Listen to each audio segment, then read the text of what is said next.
ভারত সরে দাঁড়ানোয় ইন্দোনেশিয়ায় অনুষ্ঠেয় FIFA ASEAN কাপে বাংলাদেশের অংশগ্রহণে মিলেছে ফিফার অনুমোদন। কার্যনির্বাহী কমিটির সভা শেষে এই কথা জানায় বাফুফে। নতুন এই সুযোগের সঙ্গে ব্যস্ত হয়ে উঠছে জামাল হামজাদের ফুটবল সূচিও। একদিকে জাতীয় দলের ক্যাম্প, অন্যদিকে পিছিয়ে যাওয়া ঘরোয়া মৌসুম, এরপর এএফসি চ্যালেঞ্জ লিগ ও ঘরের মাঠে সাফ চ্যাম্পিয়নশিপ।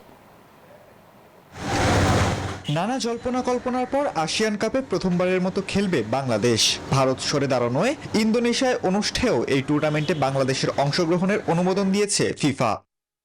24 সেপ্টেম্বর থেকে 6 অক্টোবরের এই আসরে ভারতের জায়গায় এ গ্রুপে খেলবে বাংলাদেশ। প্রতিপক্ষ স্বাগতিক ইন্দোনেশিয়া, মালয়েশিয়া ও সিঙ্গাপুর। শনিবার কার্যনির্বাহী কমিটির সভা শেষে যুক্তরাষ্ট্রের 1 নম্বর জিম চেইন গোল্ডস জিম এখন আবারও বাংলাদেশে।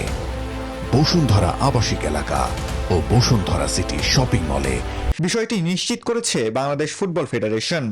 আসিয়ান কাপ আমরা খেলতে যাচ্ছি এবং খেলার অনুমতি পেয়েছি। হামজাকে পাবেন, সমিত সোমকে পাবেন। আমাদের সাফে যে খেলোয়াড়গুলি খেলবে প্রত্যেকটা খেলোয়াড়কে আমাদের এখানে আমরা অন্তর্ভুক্ত করব।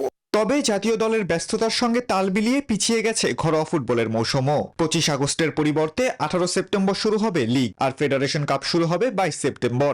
আমাদের লিগটা যাতে অতি তাড়াতাড়ি আমরা শুরু করতে পারি সে ব্যাপারে অনেক আলাপ আলোচনা হয়েছে। অনেক সুন্দরভাবে, পরিপূর্ণভাবে আমাদের লিগটা যাতে আমরা শেষ করতে পারি এবং ঢাকার মাঠের লিগটা যাতে সুন্দরভাবে হয়। এর মধ্যেই 27 আগস্ট শুরু জাতীয় দলের ক্যাম্প। এরপর ফর্টিস এফসির এএফসি চ্যালেঞ্জ লিগ এবং নভেম্বরে ঘরের মাঠে সাফ চ্যাম্পিয়নশিপ। সব মিলিয়ে ব্যস্ত সূচির অপেক্ষায় বাংলাদেশের ফুটবল।